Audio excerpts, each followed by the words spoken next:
to get away from that control, I think you just got to stop consuming the mainstream media. You are your own savior. Don't eat the junk. We know it's bad. Get your steps in. Yes, I know it takes some effort. It's uncomfortable, growing and taking care of yourself. Stand in your power. Say no. Stick up for yourself. Start taking control of yourself, start exercising, start meditating, start reading, and start doing these things that are going to raise your consciousness. And stop consuming the material of your controllers. There's a reason why exercise helps with depression, and it's been shown to be more effective than SSRIs and therapy. But until you can get to courage, you're going to be very susceptible to propaganda and not being able to just resonate with the truth. I think for me, like kind of the top three non-negotiables for each day is the workout, and that's 5 days a week. Maybe Sundays we're going for a walk or something. It's not about killing yourself every day, but exercising, the meditation, and then reading and gaining some type of knowledge or something. So we kind of cover body, mind, spirit there too. Go within as much as you go online.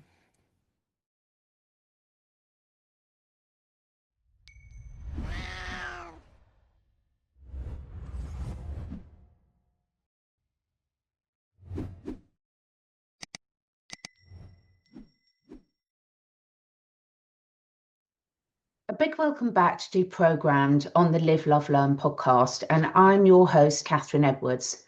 So in this series about natural truths and real solutions, we really peel back the conditioning so that we can all reclaim our health, freedom, and real power.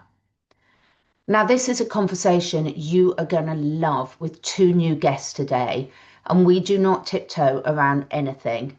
We talk about how mass events and media cycles harvest our attention, how algorithms engineer emotion, and why fitness and meditation are absolute must to give you sovereignty.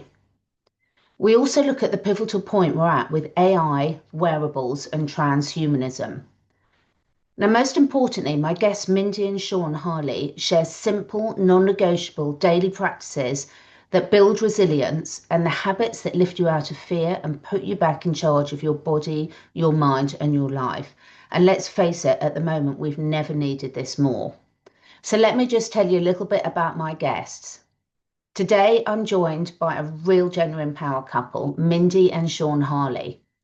Mindy Harley is a self-mastery and life transformation coach, entrepreneur, producer, podcaster, motivational speaker, published fitness model, and writer. For over 2 decades now, she's helped heart-led leaders grow with clarity and impact, blending intuitive insight with proven strategy so purpose-driven businesses can thrive. Her partner, Sean Harley, is a published writer, fitness cover model, trained actor, producer, holistic lifestyle coach, and founder of Rock Solid Nutrition. Through his Rock Solid training program, he helps busy professionals transform their bodies and their habits, combining practical fitness science with Stoic philosophy. He covers muscle building, fat loss, sleep, stress, and most importantly, mindset. So if you have felt overwhelmed by the news, confused by everything you're seeing on social media, or pressured to outsource your intuition to the devices and AI, this episode is going to, I really hope, give you clarity, courage, and tools. I'd really appreciate it if you could watch, share, and make a comment below on whatever platform you're watching on. And please do consider passing this on to someone who needs a reminder that health is a rebellion and sovereignty is an everyday practice. All the links are below, so let's dive in. So, Mindy and Sean, I introduced you in the introduction as a power couple, and I really think you are, because you've got this fantastic balance between the two of you with all the different parts of your work you do, of understanding how important it is, our health and fitness, and also personal empowerment. And then with your podcast, Becoming Unfuckwithable, no subject is off limit. I mean, it's been a massive week. We're recording this on the 13th of September, and it's been a massive week on your side of the pond for the division, with everything that's gone on with the Charlie Kirk assassination. Before we dive into getting to know you two a bit more, how's this week been for both of you? We'll start with you, Mindy. Well, to be quite honest, Catherine, I'm a little desensitized to the news now, and I don't play into the emotions and everything when news first broke. Quite honestly, because of where I stand, I I honestly didn't know who Charlie Kirk was at first. And I had to see a photo and I went, "Oh, that gentleman. Okay." And then it's like, "Oh, what's going on here?" Right? So it's like anniversary of 9/11, we have another event, right? So for me, it's kind of like honestly for me it was another day because I'm not invested into that fear drama and everything, and I recognize it for what it is. Yeah. But quite honestly, that's my raw truth of it all. It's because I don't get caught up in that. It didn't play a part on my emotions into the loosh harvesting, so to speak. So, but again, seeing it for what it is and using it as a tool to drive necessary changes, that's where, okay, the little radar went off. All right, we're at this stage now. Yeah. What about you, Sean? Yeah, yeah, I would echo a lot of that, and especially the not getting too emotionally involved, letting it kind of sap your energy, controlling where you're spending your energy. But when I see something like this, I'm watching it from the observer kind of point of view, and I'm just watching the effects that it's having on the masses, the people that do get really emotionally involved. And, you got to kind of just think about who's benefiting from this. And, it's just something we've seen kind of play out in history over and over again, this kind of mass trauma. And again, they do it right at 9/11. Just Mm, be maybe a Symbolic. certain day for them that they like to traumatize the masses. And so it's, yeah, I don't know, just kind of sad to see, I guess, how many Mhm. people get caught up in this and like where we're at as a collective consciousness, that we're a little ways away from the masses waking up to the psyops and the trauma and the loose harvesting that's going on. Yeah. yeah, it's pretty horrific, isn't it? I mean, I actually had to look up who Charlie was as well. And again, once I saw his picture, I was like, oh, this is who he was, but I'd not followed his content at all. But Mhm. what I find really quite shocking is, as you say, what lengths all sides, and we're going to be discussing this a lot today, will go to get their job done, and Mhm. no sacrifices off limits. And it's pretty horrific when you realise that. But I Mhm. want to dive a little bit into your stories because you guys cover so much with your work, which is phenomenal in a very empowering way. Um, Mindy, let's get to know you a little bit first. Tell us a little bit about what you do now, you've got lots of different sides to your work and how you got to where you are today. Oh my goodness. So that's a great question. And yeah, I think I look at my life now as a bunch of past lives and everything that has been compounding, I guess you could say, up to this moment from early childhood. And for me, I grew up an artist. I won every single art contest I could imagine, and my parents, let me do what I wanted in that sense. That let you discover your artistic passions. Let's nurture you in that sense, right? So my parents didn't have you need to go to school to be this or you need to go to school to be that. They let me find everything out for myself, and in that same way of how I was brought up in the household as well. Like we didn't go to church. My mom let me discover, what I wanted to believe on my own. Both my parents did. And so I originally got denied to the program that I wanted to go to, which was a turn of fate. I decided, okay, well then I'm gonna try it a different way. I'm gonna make my own way. And I still went out determined.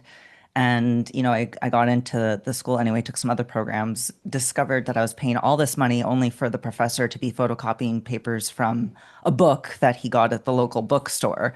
And I was like, well, this is just, unbelievable. This is BS. I'm out of here. And I went through the school of hard knocks, and so my journey took me to a lot of places in my life. And marketing happened, probably about the inception of social media. So, it was a long journey to get to this point. And of course, being in the fitness industry, competing and everything, I did a lot of, industry work within, the fitness industry as well. And so when it came time for me to get, into marketing, that came about by way of a mentorship in early 2009. And so I became, known, especially in the fitness industry, for marketing and for launching brands online and building communities and, increasing their sales through online marketing. And it went from there. And a lot of things happened in my life along the way as well, that kind of opened up different doors as far as, who I'm impacting, who I'm teaching, who I'm coaching in different areas. So I opened up my coaching to small business owners and taught them the ropes of, the social marketing strategies that all the big box brands use and bring them down to, to the little guy. So I'm very David versus Goliath in that sense, where it's like I want, people to be empowered with the same knowledge that these larger corporations have, and I want them to apply that to their businesses and do well. And then, of course, it's spread into other things with coaching for, self-mastery and grief journeys and, plant medicine integration for people as well. So it's spawned and it's evolution, it's evolved, of course, over all these years. But yeah, it's allowed me to work with many different people from all over the world, all walks of life. And I feel really blessed that I've been able to be, a part of people's journeys in that sense. Fantastic. And Sean, tell us a little bit about your journey. Yeah, well, I'm the founder and the CEO of Rock Solid Nutrition, a supplement company, and I also do online coaching, fitness coaching. And for me, fitness was always something that I just grew up loving. It's always something that's just spoke to my soul ever since I was a little kid. I used to just love to go out and run and exercise and play and move my body and exhaust my body. And it's something that just kind of followed me up through childhood. My first job out of college was then working for one of the national nutrition stores, GNC. I don't know if you have that over there. And that's where I kind of learned about supplements. And so I started to not only learn about the supplements, learn about all the problems in the supplement industry, and just see how a lot of these kind of bigger companies were just making products that were underdosed, or they'd put just ingredients that didn't have any scientific backing in there, or they would just put a little pinch of something in there so they could claim a benefit, but you're not really going to feel anything. And to see all the deceptive acts in the supplement industry as well. And so that kind of sparked me and motivated me to want to start a company that was just more transparent, that like made products that would actually work and could actually get a result from, and you could feel good about taking. Um, Eventually, I opened up a gym in Omaha, Nebraska with a business partner, and I was training people 12 hours a day or so. And so these were supplements too that I wanted to, these people that come to me for professional advice and put their faith in me, I want to be able to give them products that actually work and that I could feel comfortable about recommending to them. And so that's kind of what sparked me to be where I am now. And I continue the coaching as well. I do it all online these days. I'm not like in the gym counting reps or anything, but I'm writing nutrition programs and workout programs for people. And that's just something that I've really passionate about. I just really love helping people. I think it's a way to like really help people just claim their power over their bodies and to fall in love with their bodies again. Because a lot of these people just, they get caught up in their day-to-day life, being a mother or a father and working their corporate job and never being taught proper nutrition, getting dependent on the pharmaceutical hospital models and kind of handing their health over to them. And so my goal is to just help them claim that health back, claim that power back, get that control of your body, and just learn how good it feels to get into shape. It's so important, isn't it? I mean, I do a lot of work in terms of the mind control side of things and speak to a lot of people about that and the programming that we're all under. And you're so much less likely to fall into so much of that when you're physically fit and healthy. Mhm. How do you find that link, and how did that link into you talking about a lot of the subjects that you do about on your podcast? Yeah, well, that's it. Is we watched the interview of you with what was his name? Jason Christoph, Jason Oh Christoph. yeah. And about another how, Canadian. yeah, he was talking, about mind control and how part of they do that is weakening your body. And you're getting weakened through just the different toxins in your environment and in your food, and also the media, thought takeover they present to you if you allow yourself to be susceptible to that. But yeah, I find it all goes hand in hand, healthy body, healthy mind. And when your body's healthy, you can start to think clearer. You can start to feel more powerful, feel more confident, and you're less likely, your hormones are healthier too, right? There's Yeah. testosterone and following the herd or being more independent in your thought. And so when you got all these kind of systems healthy, you're just way less susceptible to falling for the propaganda. You're more able to see the truths. It's just kind of one part of kind of raising your consciousness. There's obviously the mental side, the spiritual side. It's a big picture, but they all kind of go hand in hand. And when you bring the physical into that, there's a reason why exercise helps with depression, and it's been shown to be more effective than SSRIs and therapy. Um, and so it just, it helps you in just multiple ways. Mhm. Yeah, and it's also, strong mind. The stronger the mind, when your mind is strong and your body is strong, you're able to push through those tough moments, those reps, right? When you'd rather give up and look, if you kept going, you would have got five more. So you have an extra layer of endurance built into you for those hard times, and you're able to endure a little more in those hard times. And I think it's that resilience too that it builds, especially for tough times, that, can be dangerous to those in power. So Good true, point. so true. And it's one of the things, it's so easy as you get older in hindsight to look back and see the changes that have come across us. I'm old enough to remember when we were at school, everyone walked everywhere, everyone was fit and healthy, we could all run for miles, we were outside playing all Mm, day. And now yep. you look at youngsters and the lifestyle and the technology, which we're going to get onto, and Mhm. it's a completely different ball game, and no wonder we're in such a mess. So, Mm. what would you say at the moment? There's so much going on, and we can sort of, you've done a lot of work, both of you, in terms of looking through those control matrices, and they're controlling us all through fear. What are some of the key things at the moment that are most at your forefront that you can see being used to program and control us? Oh, well, for me, being in social media marketing since 2009, at the very inception of it, seeing how social media can shape people's opinions and viewpoints of the world, and knowing all of the deception and black hat and tricks that can go on behind the scenes, especially through social media. I noticed that growing obviously through the years, but I think one of the turning points for me was when I first moved to the United States and Trump had won the election. And for the very first time when I was on social media, it was a very different feeling online.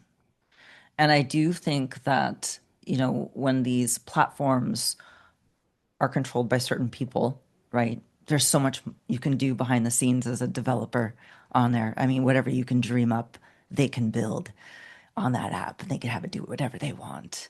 And I think that is very, interesting to look at, where we see certain narratives, a lot of certain same accounts spread certain information, right? There's a lot of repetitiveness in the message. So, I mean, these are social engineering tools, so to speak, right? So they're able to engineer a response from that. So I would say, unfortunately, our phones and these platforms are a big, big piece of the puzzle. And it was quite interesting, especially during the lockdowns of 2020. Instagram had turned down their stories feature for locations around the world. So Wow. you could not see what was going on around the world. And Periscope, the other platform, I don't know if you recall Periscope, but they had shut down. They had a map version of the world, much like Snapchat does with their little map, and that too had gotten shut down. So social media took it upon themselves to block out these features that you were able to use and see what was going on for real from that first person's perspective of what was actually happening at a ground level. So these I are the did not know that. I hmm wasn't really on social media much then. I mean, it's been quite recent for me, so I really didn't realize that. Wow. Yeah. I had made a reel about it like way back when, of course. It didn't Yeah. really go anywhere, but I mean, it's just one of those things. And like I said, I've been on social media for so long, and everything that I've seen, I've been so deeply intertwined with it that I've seen the evolution of it and where we are now. So it's just one of those things that, yeah. It is really frightening. I mean, I use prior to 2020, I use social media, I use Facebook for my business basically to sort of catch up with friends who are abroad and for business. And actually, as a photo album, how scary is that? Yeah, Yeah. yeah. I mean, hindsight's a wonderful thing, isn't it? I actually had my Mhm. account hacked last year and taken down. So more for me, I've lost all my photos. Oh, Someone's got them out there. But that is really scary when we can see how easily it is to manipulate people through social media. And the classic argument I've seen all the time, which comes into the diet and nutrition side of things. And I've been vegan for years and I'm vegetarian now. I've got nothing against what other diets people want to do for themselves. It's a choice I make, and touch wood, very healthy with it. But I get all these people telling me about, oh, the internet's full of angry vegans, and I'm like, well, I don't see any of them on my feed.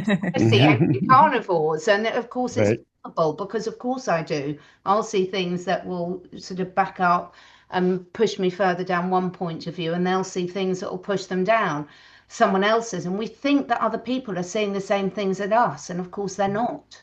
Yeah. Hmm. No, Hmm. it's the algorithm, and the algorithm works the same way as anything else. You think of something, you focus on Yeah, it, it'll bring that to you It'll as be your well. reality. It'll be your reality. But there is manipulation on that end too. Like TikTok will show you curated comments yeah, uh, on the other side of your opinion, right? In order to invoke that anger within you, or they'll show you the opposite of this belief, right? So it's incredible what they can do with the information, all the keystrokes, all of that. being played all the time, and we just don't know what's real anymore, do we, Sean? I mean, so many people are so sure in their opinions, and I was sitting back with this week's events and just looking in absolute amazement and horror at how easy it was to influence people's decisions and belief systems. And everyone's so certain they're right and they've got the answer. And of course, Yeah. it's shown exactly what the controllers want to show them. Yeah, yeah. Marcus Aurelius has a quote that says, "You don't have to have an opinion about everything."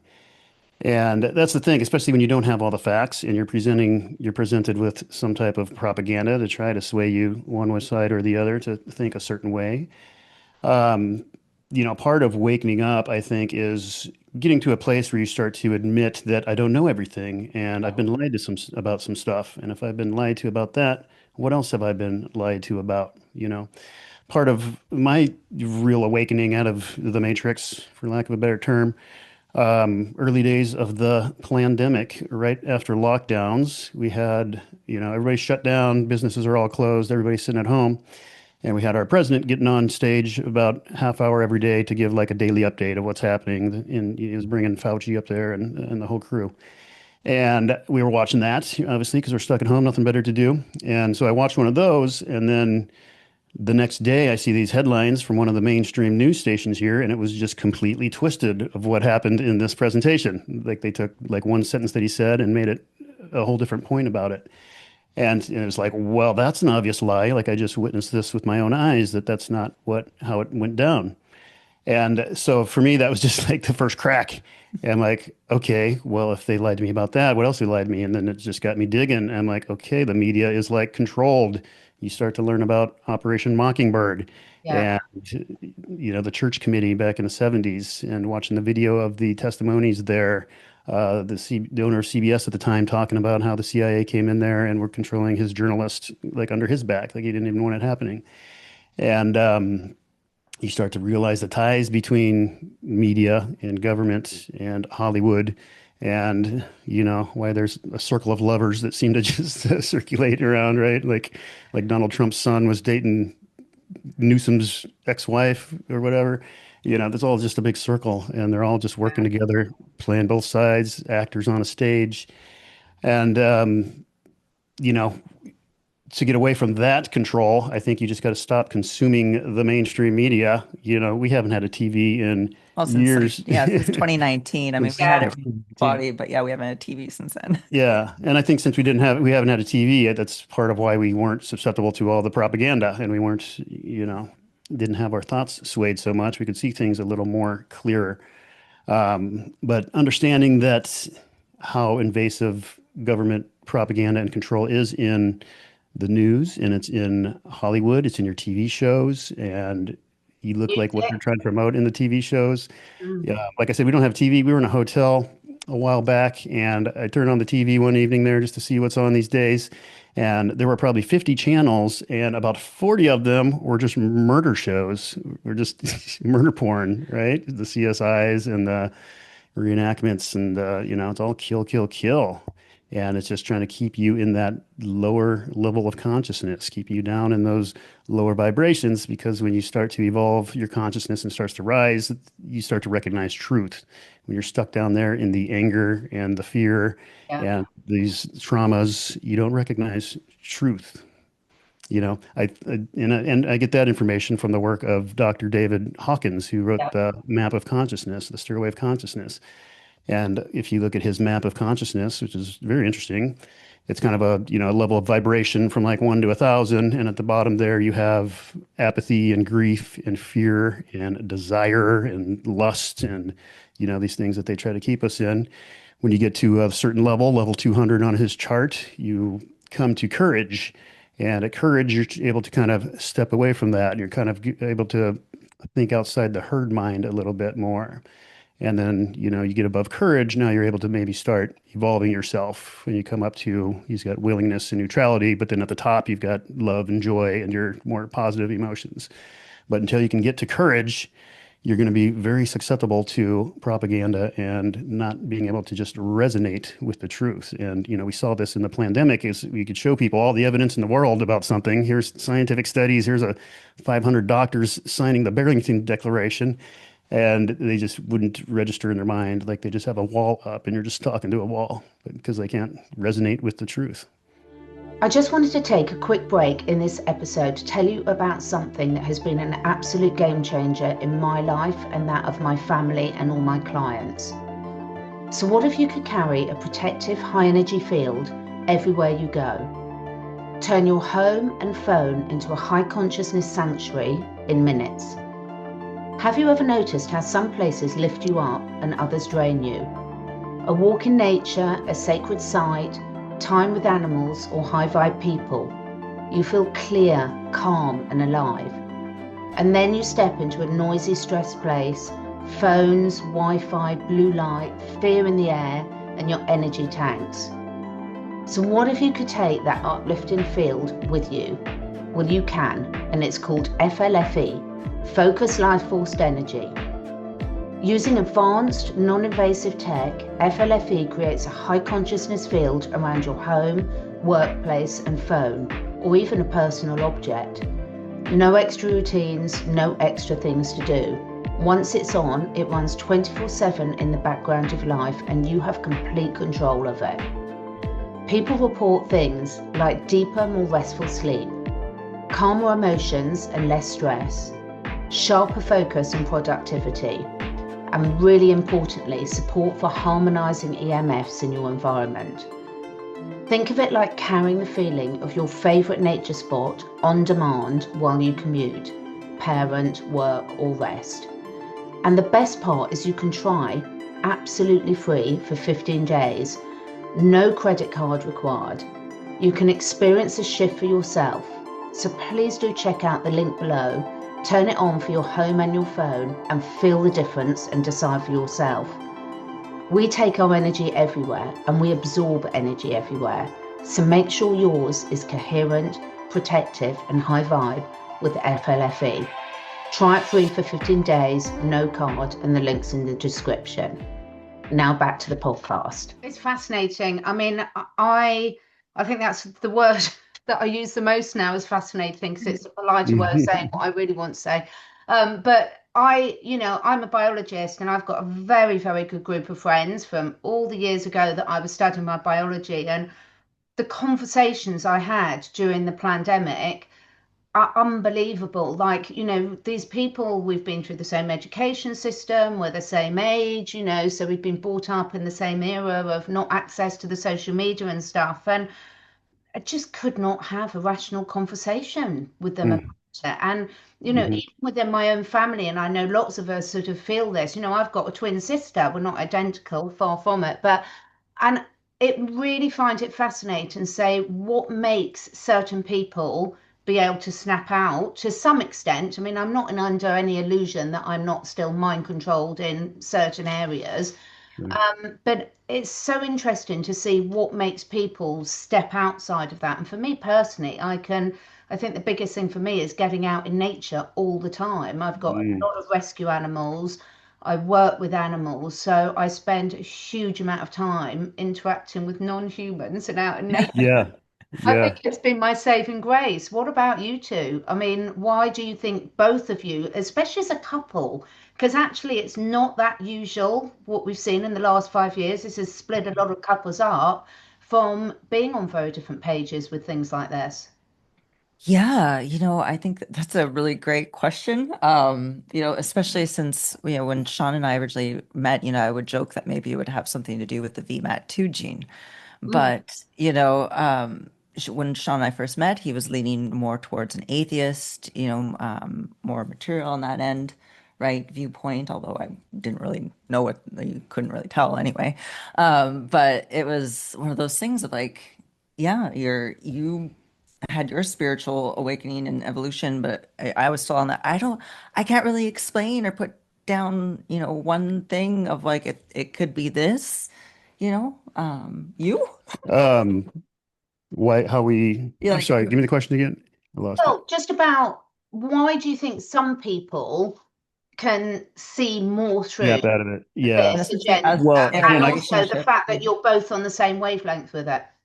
yeah, well, we were lucky enough, I think, to evolve a little bit together as far as waking up from the truth. Like I said, I go into a kind of depth, my whole spiritual awakening and what all happened in a podcast that we shot on the Becoming Unfuckwithable about awakening the atheist. Um, but for me, I go back to that map of consciousness from David R. Hawkins, and because the awakening of me, awakening to the media and the propaganda, came hand in hand with a spiritual awakening too, and coming from a more materialistic worldview, more of an atheistic worldview, to a discovery of spiritualism and much more beyond our physical body in this one dimension that we're in. And this is why the media wants to, during COVID, it was on a red ticker tape across the screen telling you the daily death count all day, right? And just everything they could do just to keep people as scared as possible so that they would stay home and wear their mask and shut up and not consider the truth. And that's all to keep people, and the same goes for the murder TV and all this stuff. It's all designed to keep you in a low vibration so that you're down there in the fear and the guilt, and they want you hooked on porn and they want you hooked on everything else. And so you just stay in this low vibration, because once you get to level 200 of courage, you can start to recognize truth. You start to just resonate. Your gut starts to tell you, okay, something's off here. This looks like BS. And so I think, as we both kind of went through our spiritual growth together, we've more and more been able to see the world for what it is. And I think that's what it is, working on your own personal consciousness evolution. And that's going to help you to kind of snap out of the control grid that we're in.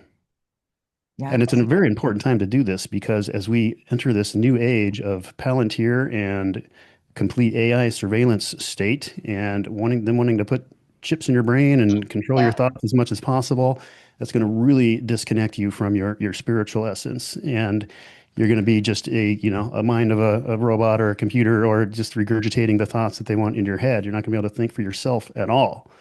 And so it's a really important time to just start to gain that ability and to claim that power over your own mind, your own spirit, your own body, because it's coming quick. Yeah, that's the next thing I wanted to ask you about. I mean, Mindy, I know that you're a real expert on the AI and transhumanism side of things. I mean, where do you see we are at the moment? And again, I'm pretty shocked by how many people think this is a fantastic idea.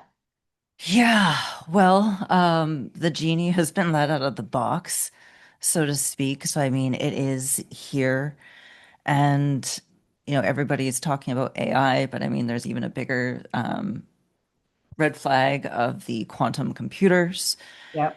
They speak very fondly of working with spirits and demons, and we're summoning the demon. And it's one of those things where people will be like, "Oh, that's just nonsense. It's code and everything else," and that very well is. But there's also a very esoteric side to that, and there's of course frequencies and energies that we know nothing about. There's this the CERN, call, I can't say the name right now, but the Glider.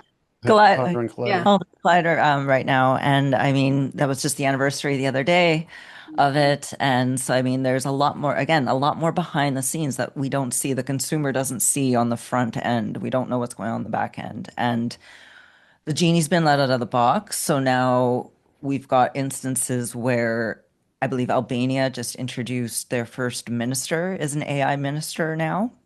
I That's did going not hear that. What? Yeah, so Albania just introduced their first AI minister that will oversee the spending and everything else, which they say is good, but again, it can be programmed in certain ways as well. So there's always, again, stuff on the back end, but it looks good from the front end. And that's the thing. There is the light and the dark aspect of everything. There's the question of does it have consciousness, right? In Japan, I do believe that I think they believe that anything that you make in Japan, they have a belief that it can Yeah. now have consciousness as well. So there's that belief, and there's people believing that, okay, yes, this AI that's talking back to me on my laptop is understanding me and knowing me. And we're seeing instances of the spiritual psychosis Yep. through it. We just had the incident where a child committed suicide because the chat AI told it would be a great idea and not to tell his parents. Mhm. So it's very, yes, it's there's the good that's coming out of it, but again, it's a double-edged sword. There's a very esoteric side to it. What are we playing with on the other end? Is this something that can be used for dark forces, so to speak? But then we've got, again, the advancements with it, but that's the same thing. You can say all the good about it that AI is going to bring. And yes, sure, it makes writing, emails faster and easier and whatnot, but at what cost too? Because now all of that information is going in there. It's getting sent. They just finished saying that, yes, the police will receive, your information, what you were talking about. If it's been flagged, yes, they will get it. Yeah. And so it's a double-edged sword with that. And I think for most people now using it, they think it's fun. People that are a little older are getting, fooled by it with Mm. the deep fakes and everything else that can come with it too. I just heard just the other day, I heard an AI of Charlie Kirk's wife apparently making a speech, and right away I noticed it because it's me and everything. And of course, I've gone through my own grief journey, losing my husband, and I was like, "There's no way." This came out like the day afterwards, and she's talking like this, like stone cold, perfect, clear kind of thing. Like this isn't Charlie Kirk's wife, but 5,000 people sure thought it was. So, it's like it's one of those things that now it's going to be the test of, consciousness and how people can be duped and what we're going to be able to, overcome as far as all this disinformation out there and what's AI, what's real, what's fake, right? We're seeing that with, Trump is using AI Yep. photos to make himself of the Pope or whatever, like the day after the Pope died and stuff. So we're seeing it being used, by government agencies and whatnot. And that's the thing. Now it's going to government agencies. Now, all right, we're going to clear out, these government agencies and we're going to turn them all into AI, right? Well, geez, if you've ever had an ad or a post rejected on Facebook and you're trying to get through to them because of their AI, imagine how hard that's going to be, when you're trying to renew your license or there's a ticket or fine on your account and you can't get through because of the AI. Yeah. Right. So to me, really like this AI, as with anything else, it's in a big infancy stage, a huge infancy stage. And unfortunately, the developers of it are, I don't think, properly balanced to be bringing a force to life.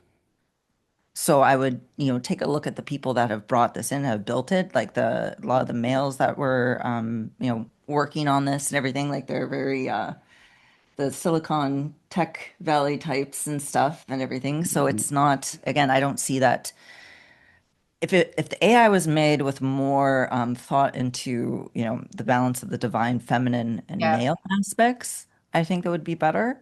But I think again, the energy and the people that were developing it as well, yeah, I don't necessarily think it was engineered probably right off the hop in the best way. And especially now, like I said, it's in an infancy stage. There was records of it telling um, on Facebook, the Facebook chat AI getting sexual with children. So Mm. it's yeah. Yeah, it's pretty frightening, isn't it? And I mean, Sean, I know that you've done quite a bit of work about, RFK. Everyone wants a hero, don't they? We all, Yeah, that's been everybody very wants that positive Messiah savior as well. to But save them. he's been heard to say that he wants every American wearing a wearable in 4 years. So I hope you two have got Mm. yours on. What could Better possibly go believe it. wrong with that? Yeah. Yeah, well, the whole wearables thing is another way that they're trying to slow walk us into technology that's going to be able to monitor and control us. And you look at, that Casey Means character who just kind of popped on the scene out of nowhere, whose father used to work for Nelson Rockefeller in the White House in the 70s and has written some very strange books, if you want to look up her father's books. Um, she came on the scene as this rebellious doctor going against the mainstream system. But her whole business is selling these wearables, these Yeah. continuous glucose monitors that are these patches that put a needle like an inch into your arm, a wire into your arm that's stuck there in your muscle, and then sending a constant Bluetooth signal to your phone to monitor your blood sugar. And, they made her, would they give her a position here recently, right? So that she was completely unqualified for, that there's many more qualified people for. Um, and then we hear RFK say, one of my main goals during this administration is to have every American wearing one of these wearables. And so, Mr. Kennedy here, who used to talk about Bluetooth signals and the damage of EMFs and all that, wants every American wearing a Bluetooth signal on their body while they're sleeping all night, all day during the day, nonstop, 24/7. Just doesn't add up. And yeah, we all had a lot of hope for him. I mean, I didn't have a lot of hope, but the Maha crowd had a lot of hope for him, and because he appeared to be a really good player on their team, and talking about the shots, especially the jabs, going against that. But the first thing he does now is just basically saying, the old jabs are bad, but these new mRNA ones are going to be good, and these are the ones that are going to solve our jab problem of autism and whatever else.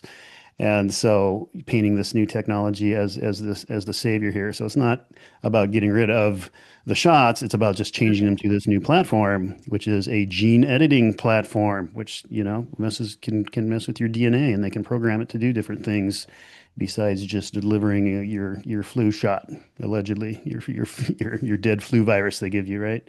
Yeah. Allegedly. And Oh, so, yeah. And so there's also this big push for gene editing right now too, and it's a big topic amongst these folks too. And they really want to get in there and edit your genes, and they're going to really give you a hard pitch saying it's going to solve all your problems and you'll never get sick and you'll live forever if you let us come and edit your genes.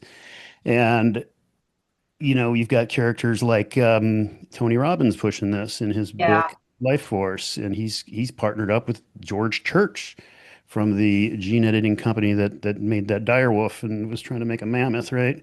George Church was a buddy with Epstein, and he got caught taking Epstein money, a post-convicted pedo Epstein.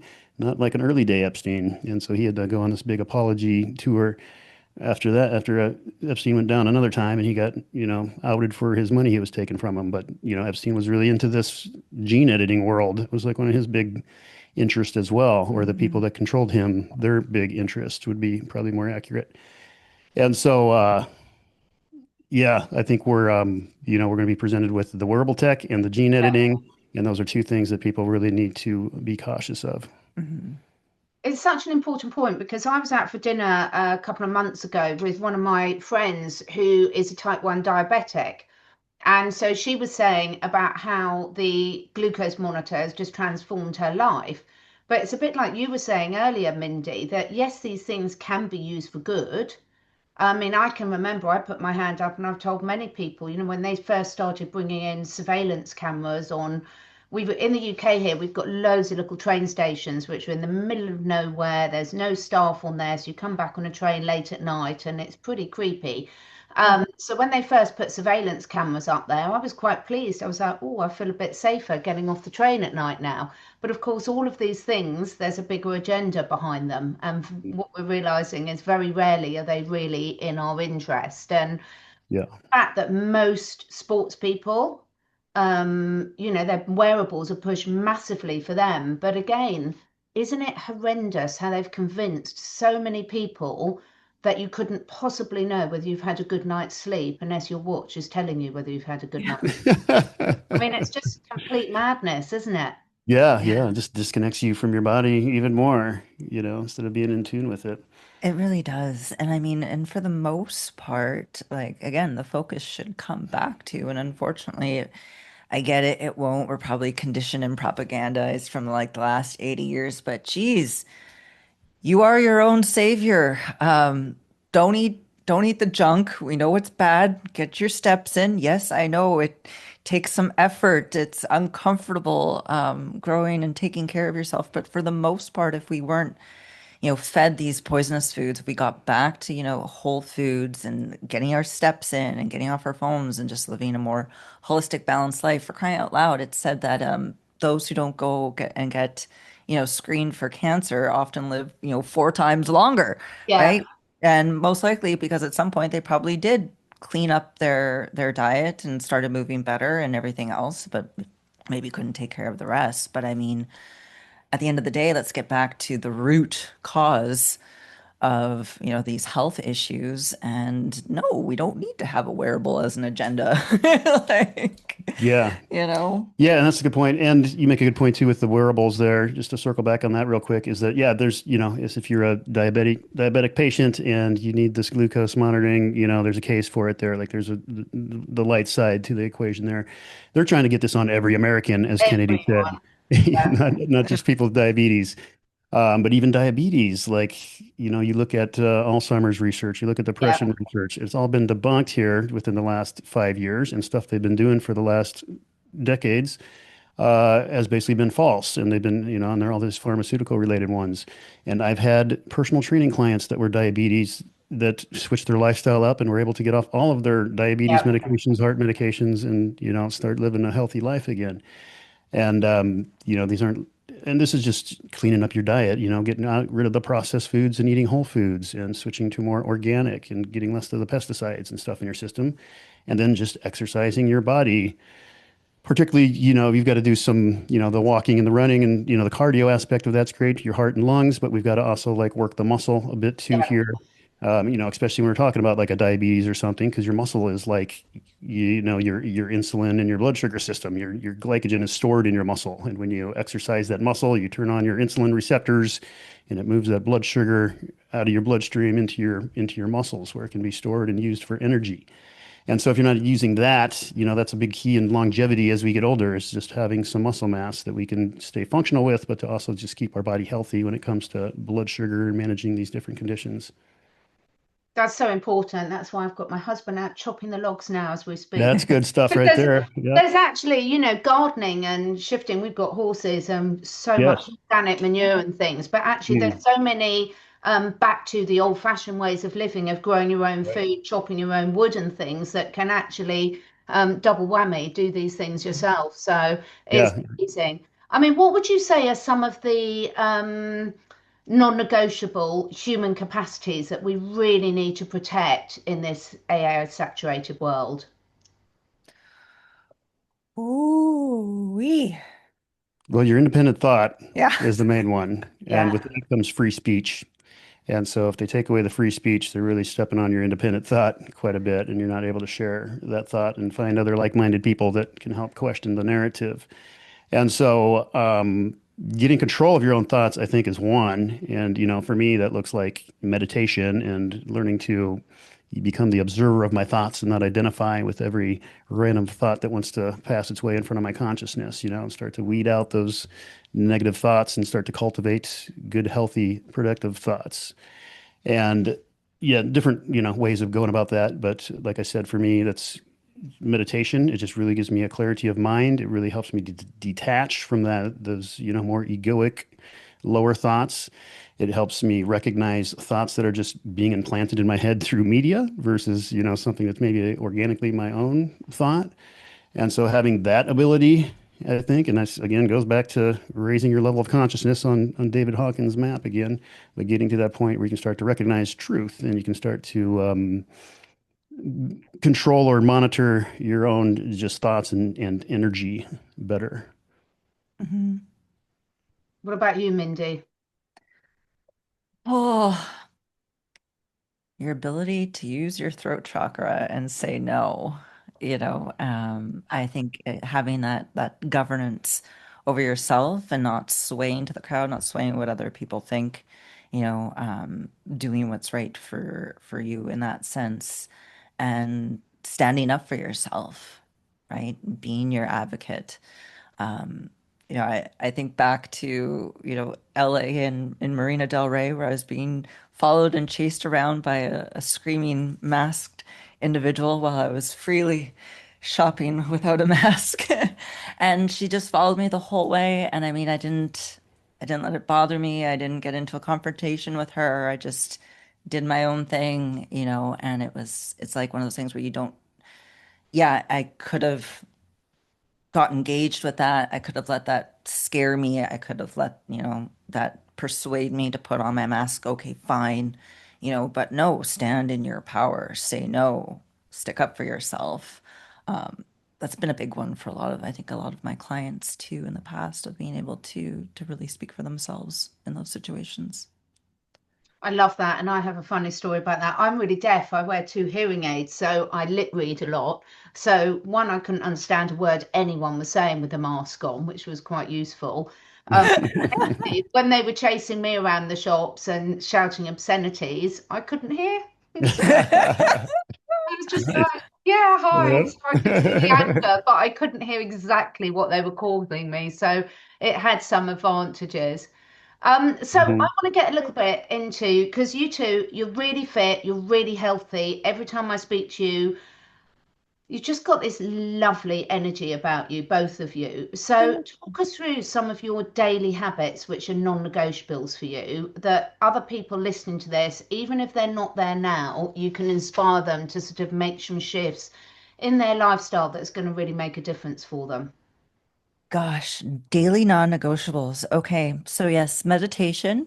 This guy has been meditating before me. It took me a lot longer to get into the meditation routine, probably like 2017, because my mind, again, identified with my overanalyzing mind, and that was my thing.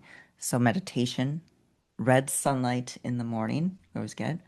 We get our workout in.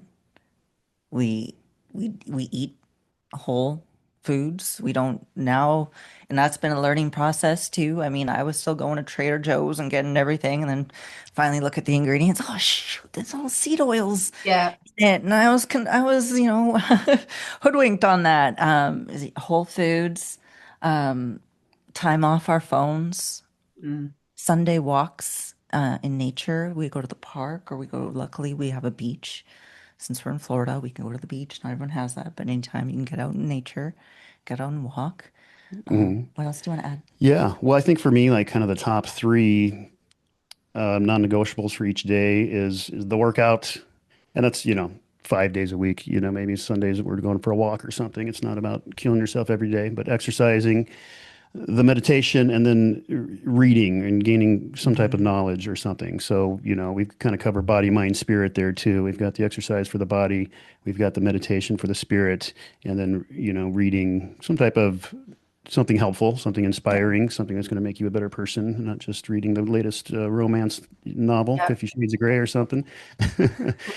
Reading something that's going to evolve your consciousness and make you a better person. And I think, for me, that's Stoicism. It's different spiritual readings. It's, the opportunities are endless there for books that are out there. But covering those three things every day and constantly kind of evolving and maintaining those three things, I find make everything else in the day, your work, your interactions with other people, the attacks of propaganda that you're going to face, it helps you handle all those other things. Mm-hmm. Such good advice. I think reading is so important. And, when you think about reading, you have to tune in with yourself. You're using your imagination rather than being fed all the information so much. So very, very important, I think. Yeah, especially as we get into this AI world and people start handing their creativity to the AI, and you start to lose your imagination and your visualization skills. Well, yeah, it's the same thing with when they introduced the calculator, right? Yeah. You don't use it, you lose it. It's going to atrophy on you. So yeah, definitely. I'm so pleased you mentioned that, actually, because you can get it back. When I was a teenager and I was saving up to go traveling around the world, this is how old I am. When I was working in the pub, we didn't have calculators there. You had to add it all up in your head, and I could just do every single drink combination just like this. And I couldn't do that now, but it's amazing how quickly you can get it back again if you stop using those props, whether it's exercise, whether it's mental things like the maths in your head, or even your writing skills and getting down to reading real books and writing yourself without the use of AI. It's so important. Yeah, just that skill of handwriting, like you lose that pretty quick too, There's a long time where the only writing I did was, yellow sticky notes to myself. Everything else was just typed. And then I try to write cursive again and it looked like chicken scratch. But yeah, you practice that a little bit, you can get it back for sure. That's one thing I still do on my notepad is write, and I'll write my notes and stuff. My girlfriend said, "Why don't you just write it on your computer?" No, I gotta write this, and I gotta hold on to my cursive writing as much as possible for my mom. Yeah, it's gonna be a dead language here with as the youth come up. They don't utilize the cursive writing. Yeah, it's shocking, isn't it? And I actually, my children still write a lot and are prolific readers, and I'm so grateful for it. So I've loved this conversation, both of you. I want you to tell everyone, how can they connect in with you? What are the platforms? Where can they listen to your podcast? Where can they connect in with the rest of the work that you do? Yeah, well, thank you so much, Catherine. It's been an absolute pleasure. I absolutely love speaking with you. So thank you so much. For me, they can find me on Instagram under my handle. I am Mindy Harley. And you can find our podcast, Becoming Unfuckwithable and Becoming Rock Solid. Of course, wherever you listen to your favorite podcasts, they're all on there for the most part. And then we've got them on YouTube as well, on the Rock Solid Nutrition channel and on my Mindy Harley YouTube channel as well. So that's where you can find me.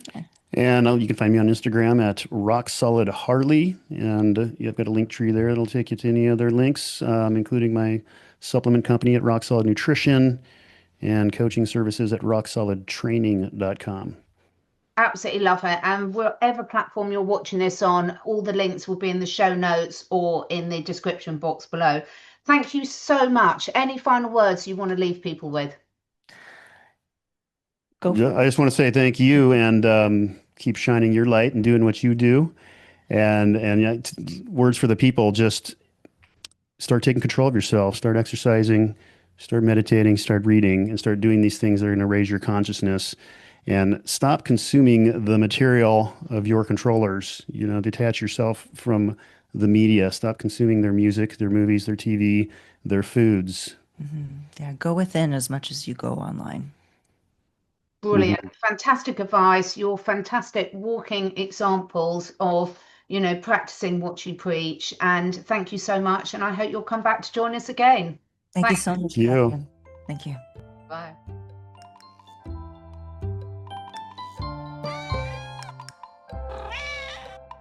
Thank you so much for taking the time to listen. And if you feel inspired, please do share with your friends and family. This helps us spread the word and also helps me encourage some exciting new guests to take part in this podcast. And above all, stay curious and stay free.